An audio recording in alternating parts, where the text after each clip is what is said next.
Welcome बच्चों। आज हम क्लास 7th की साइंस में चैप्टर नंबर 6 में नेक्स्ट टॉपिक पढ़ेंगे और वो है रस्टिंग ऑफ आयरन। ठीक है।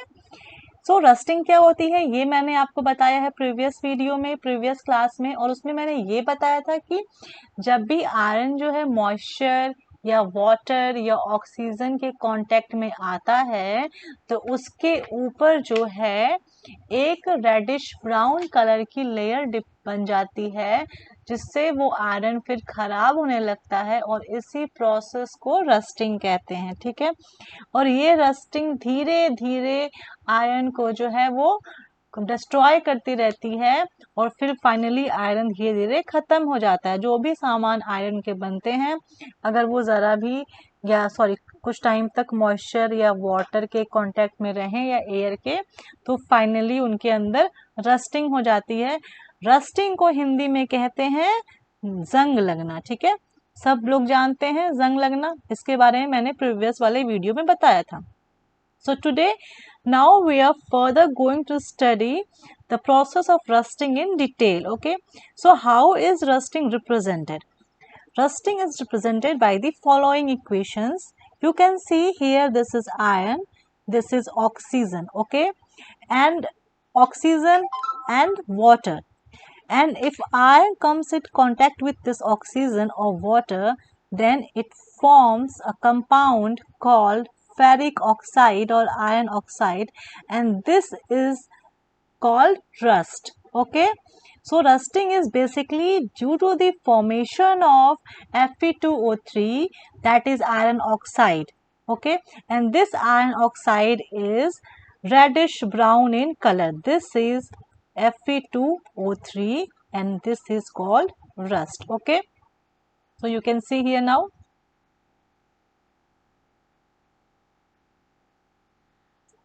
So now in Hindi, if I have to explain, तो जो रस्टिंग का प्रोसेस होता है उस प्रोसेस को हम इस इक्वेशन से दिखाते हैं। इस इक्वेशन में क्या होता है, जैसे मैंने बताया था कि आपके पास लोहे का कोई भी सामान होता है और वो लोहा का क्या होता है, आयरन होता है।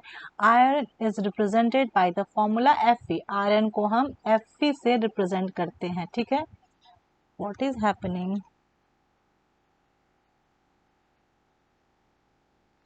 Fe, this is iron. अब ये जो आयरन है, जब भी हमारे एनवायरनमेंट में, एटमॉस्फेयर में जो ऑक्सीजन है, हमेशा ऑक्सीजन तो है ही, यानी एयर, कहाँ से मिलेगी ये एयर, इसके कांटेक्ट में आता है। और अगर वाटर हो या फिर मॉइस्चर होता है ना, नमी, उसके कांटेक्ट में अगर आ जाता है तो फिर कुछ समय के बाद ये जो है एक रेडिश ब्राउन कलर की लेयर उस आयरन पर डिपॉजिट हो जाती है, जिसे रस्ट कहते हैं। और ये रस्ट एक्चुअली में बनती किस चीज़ से है, इसके बीच में रिएक्शन होने से एक कंपाउंड बनता है, उसका नाम है Fe2O3, जिसे कहते हैं फेरिक ऑक्साइड। ठीक है। या इसको आयरन ऑक्साइड भी कह सकते हैं। और यही हमारा रस्ट यानी जंग लगाता है। ठीक है। यही हमारा रस्टिंग करता है, तो इसी के बनने की वजह से रस्ट होता है। ठीक है। तो जब भी आयरन, ऑक्सीजन और वाटर इनसे रिएक्शन करता है या इनके कांटेक्ट में आता है तो फेरिक ऑक्साइड नाम का एक यौगिक बनता है, कंपाउंड बनता है, जिसकी वजह से रस्ट कहते हैं, और यही रस्टिंग कॉज करता है। ठीक है। ये फेरिक ऑक्साइड जो है आपका, ये रेडिश ब्राउन कलर का ऐसा ही दिखता है। ठीक है। यही लोहे पे आपके इकट्ठा हो जाता है। ठीक है। और अगर ये रस्टिंग का प्रोसेस चलता रहा ऐसे ही, अगर आयरन कॉन्टिन्यूसली जो है वो उसके संपर्क में आता रहा, तो क्या होगा कि फाइनली वो आयरन पूरा खराब हो जाएगा। ठीक है। तो आयरन में जंग तभी लग सकती है जब वो ऑक्सीजन और वाटर के कांटेक्ट में आए। सो for the process of rusting to occur, the only requirements are that iron should come in contact with either oxygen or water or both. Okay. अब जितना ज़्यादा एयर में मॉइस्चर होगा उतनी ही जल्दी हमारा आयरन रस्ट होगा। ठीक है। समझ में आ गया? अब हमें ये आयरन में रस्टिंग को प्रिवेंट करने के लिए क्या करना चाहिए, क्या हम ऐसा उपाय करें, प्लानिंग करें कि जो आयरन है उसमें जंग ना लगे। ठीक है, तो हम लोग अक्सर क्या करते हैं, सभी लोग करते हैं कि जो भी लोहे के सामान होते हैं उसको हम पेंट कर देते हैं।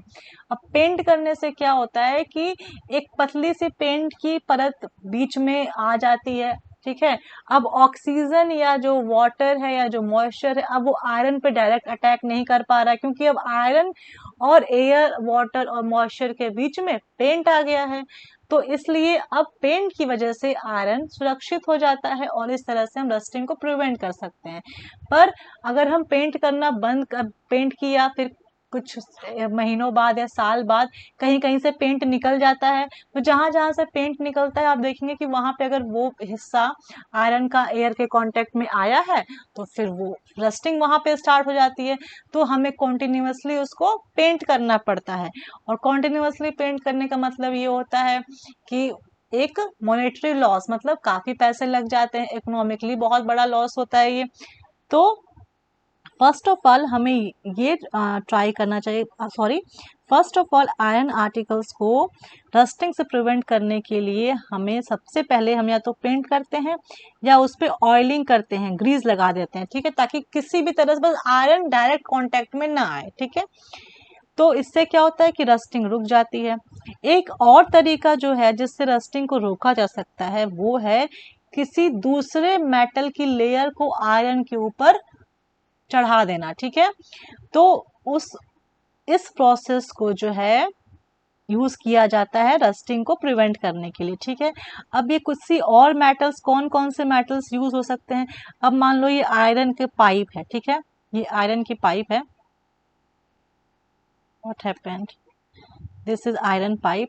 अब इसको रस्टिंग से बचाने के लिए ना, ऑक्सीजन और वाटर मॉलिक्यूल यहाँ पे खड़े देख रहे हैं कि बस हम जल्दी से जाएं और इसको रस्ट करें, इसके ऊपर रिएक्शन करें।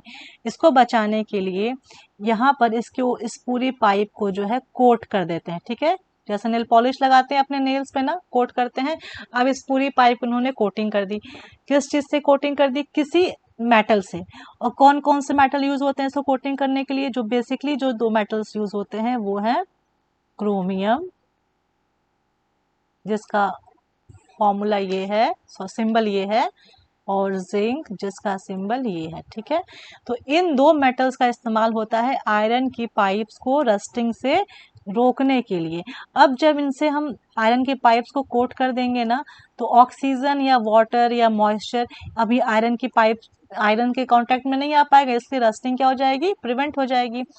अब जब हम आयरन पे जिंक की लेयर चढ़ाते हैं तो उस प्रोसेस को कहते हैं गैल्वेनाइजेशन। क्या कहते हैं, गैल्वेनाइजेशन, जो कि एक बहुत इंपॉर्टेंट चीज है। ठीक है, तो गैल्वेनाइजेशन क्या होता है, जब आयरन के ऊपर हम जिंक की लेयर चढ़ाते हैं तो उस प्रोसेस को गैल्वेनाइजेशन कहते हैं। जो हमारे घरों में पाइप से पानी आता है वो तो पाइप लोहे का बना होता है ना, तो उस लोहे के पाइप पे एक पतली सी जिंक की लेयर चढ़ी होती है, वो पाइप गैल्वेनाइज्ड होता है ताकि उस पाइप पे जंग न लगे और वो पाइप खराब ना हो। ठीक है, जो शिप्स होती हैं, जहाज पानी वाली, वो आयरन की बनी होती हैं और वो अक्सर पानी पे ही रहती हैं। और जनरली जो शिप्स होती हैं किस तरह के वाटर में जाती हैं, ओशियन वाटर में। मोस्टली शिप्स, बड़ी बड़ी जो शिप्स होती हैं वो ओशियन वाटर में ही तो रहती हैं। और ओशियन वाटर कैसा वाटर होता है, वो एक सॉल्ट वाटर होता है ना, सलाइन वाटर होता है, नमकीन पानी होता है। सारा समुद्र का पानी खारा होता है और नमकीन पानी जो है वो बहुत तेजी से आयरन को रस्ट करता है, उसको खराब करता है, कोरोड करता है। तो इसलिए हर कितना भी आप शिप्स को पेंट कर लीजिए, कि बार बार पेंट करना, गैल्वेनाइज करना, इन सब के बावजूद भी, क्योंकि शिप्स अक्सर बहुत टाइम तक समुद्र में रहती हैं, तो उसके सॉल्ट के संपर्क में आते ही उनकी रस्टिंग की प्रोसेस होती ही होती है। अक्सर शिप्स को बहुत ज़्यादा नुकसान पहुंचता है इन रस्टिंग के कारण, और बार बार उनका जो लोहा खराब होता है उसको हर साल चेंज करना पड़ता है। इससे बहुत ज़्यादा नुकसान होता है, इकोनॉमिकली भी, पैसे का भी। ठीक है, अब क्या हुआ कि एक ऐसा बनाया गया सब्सटेंस जो जिसमें जंग न लगे। ठीक है, उन्होंने क्या किया साइंटिस्ट ने कि आयरन को लिया, उसमें कार्बन मिलाया और कार्बन के साथ साथ उसमें क्रोमियम, निकल और मैग्नीज को डाल दिया और डाल करके एक नया सब्सटेंस बनाया कंपाउंड, और वो बन गया हमारा स्टेनलेस स्टील। ठीक है, जो स्टील के बर्तन में हम खाना खाते हैं, हमारे यहाँ खाना बनता है, देखो उसमें जल्दी जंग नहीं लगती ना, अगर वो प्योर स्टील है, अच्छा स्टील है, क्वालिटी अच्छी है, तो उसमें जंग नहीं लगती। आप उसको डेली पानी से धुलते हैं, हवा में ऐसे ही पड़ा रहता है, क्यों? क्योंकि वो बना लोहे का ही है, लेकिन उसमें जंग नहीं लगती है, बिकॉज उस लोहे में हमने कार्बन, क्रोमियम, निकल और मैग्नीज मिलाया है, इसलिए उसमें अब वो रस्ट नहीं करेगा। ठीक है, अब हम नेक्स्ट पढ़ेंगे क्रिस्टलाइजेशन। बच्चों, क्रिस्टलाइजेशन एक ऐसा प्रोसेस है जिससे हम किसी भी इम्प्योर सब्सटेंस से प्योर सब्सटेंस को प्राप्त कर सकते हैं। मतलब किसी भी अशुद्ध पदार्थ से उसके शुद्ध पदार्थ के क्रिस्टल्स को प्राप्त करने का जो तरीका होता है उसे हम क्रिस्टलाइजेशन कहते हैं। ठीक है, ये एक तरह का फिजिकल चेंज है, क्योंकि ये वापस से रिवर्स किया जा सकता है। इसको समझने के लिए यहाँ पर कॉपर सल्फेट का एग्जाम्पल लिया गया है, तो आइए हम एक एक्सपेरिमेंट देखते हैं जिसमें इसके बारे में बताया गया है। ठीक है, ये देखिए, यहाँ पर कॉपर सल्फेट को के पाउडर को पानी में घोला गया है। पानी में घोलने के बाद उसमें कुछ बूंदे H2SO4 सोल्यूशन की डाली गई हैं, और फिर इस कॉपर सल्फेट सोल्यूशन को एक बर्नर पे रखा गया ताकि वो बॉयल हो सके। जब ये बॉयल होना स्टार्ट गर्म होता है तो इसमें हम और कॉपर सल्फेट का पाउडर डालते हैं जो कि इम्प्योर है, शुद्ध नहीं है, और तब तक डाल के इसको मिक्स करते रहते हैं, बार बार मिक्स करते हैं, जब तक फाइनली इसमें और कॉपर सल्फेट का सोल्यूशन पाउडर न डिसॉल्व हो सके। ठीक है, तो अब हम क्या देखेंगे कि इसको हम गर्म कर रहे हैं और कॉपर सल्फेट अब डिसॉल्व नहीं हो रहा है।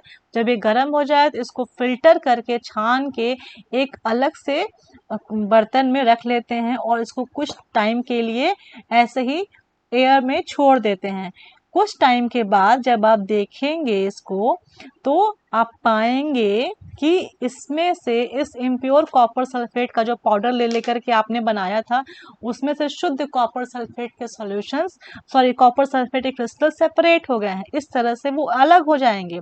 तो ये एकदम शुद्ध कॉपर सल्फेट के सॉल्यूशन क्रिस्टल्स हैं जो अलग हो गए हैं। ठीक है, तो हम इसे गर्म करके इसलिए मिलाते हैं क्योंकि गर्म करने पे, तापमान बढ़ाने पे किसी भी सब्सटेंस की सॉल्युबिलिटी बढ़ जाती है, ये मैंने आपको एक वीडियो में बताया था, और इस तरह से प्राप्त किया गया क्रिस्टल जो है वो बहुत ही ज़्यादा शुद्ध होता है। यही मैं आपको इस एक्सपेरिमेंट में बताने की कोशिश कर रही थी। ठीक है, तो बच्चों, ये आपका एक्सपेरिमेंट हो गया कि कॉपर सल्फेट के शुद्ध क्रिस्टल्स को कैसे प्राप्त कर सकते हैं। उसको जो है पानी में डाल के घोलिए और गर्म करिए, तब तक घोलिए जब तक कि वो और ना घुले, मतलब वो सैचुरेटेड हो जाए। ठीक है, सोल्यूशन। इसके बाद उसको आप एक दूसरे बर्तन में पलट दीजिए, बीकर में, और कुछ टाइम के लिए छोड़ दीजिए, तो आप पाएंगे कि शुद्ध प्योर कॉपर सल्फेट के क्रिस्टल्स अलग हो गए हैं सॉल्यूशन में, उसको आप फिर फिल्टर करके निकाल सकते हैं। ठीक है, तो इस तरह से क्रिस्टलाइजेशन का जो प्रोसेस है वो बहुत इम्पॉर्टेंट है किसी भी सब्सटेंस, इम्प्योर सब्सटेंस से प्योर सब्सटेंस से क्रिस्टल्स को प्राप्त करने का। ठीक है, तो बच्चों ये आपका आज का चैप्टर का टॉपिक था और आपका चैप्टर नंबर 6 जो है यहाँ पर फाइनली कंप्लीट होता है। Thank you.